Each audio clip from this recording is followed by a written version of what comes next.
বাংলাদেশ থেকে মালয়েশিয়া আইছে, মালয়েশিয়া আসার পরে সাথে সাথে থাইল্যান্ডের বর্ডার থেকে ইমিগ্রেশন পুলিশে ওই ভাইরে ধরে ফেল দিয়েছে।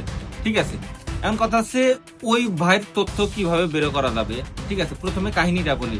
ঠিক আছে, ওই ব্যক্তি দালালের সাথে কন্ট্যাক্ট করে মালয়েশিয়ায় আসার চেষ্টা করেছে। সেটা বলেছে যে আমার যদি বডিটাও তুই মালয়েশিয়ায় দিয়ে আসতে পারিস তাহলে আমার ভাই মালয়েশিয়ায় দিয়ে আয়। ঠিক আছে, দালাল থাইল্যান্ড বর্ডার দিয়ে মালয়েশিয়ায় প্রবেশ করিয়েছে।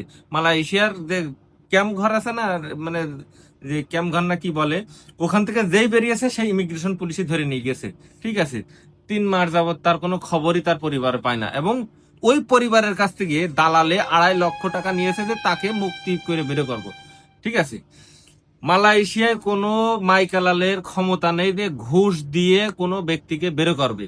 মালয়েশিয়ার পুলিশ, ইমিগ্রেশন পুলিশ ধরার পরে কোনো চান্সই নেই, নির্দিষ্ট প্রসিজারের মধ্যে দিয়ে যাইতে হবে। কোনো পুলিশই আপনার 1 টাকা ঘুষ খাবে না, মানে অপশনই নেই।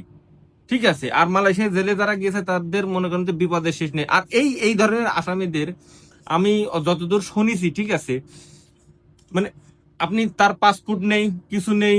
ঠিক আছে, তার কোনো কোন জায়গায় থেকে ধরেছে পরিবার তো কোনো খোঁজই পাবে না। ঠিক আছে, আর যদি দালাল টাকা নিয়েছে না, দালালেরও সম্ভব না তার বের করা। ঠিক আছে, তাহলে এই ব্যক্তি খোঁজ পাবে কিভাবে? ঠিক আছে, লাস্টে পয়সা এগুলিয়ে যাবে। মালয়েশিয়ার গভর্নমেন্ট যদি মাফ করে, যেরকম সিনাহারি বা মালয়েশিয়ার বিভিন্ন উৎসব আছে, এই উৎসবে যখন সাধারণ ক্ষমা করবে তখন যে দেশে যাইতে পারবে, তা এটা অনেক সময় লাগে।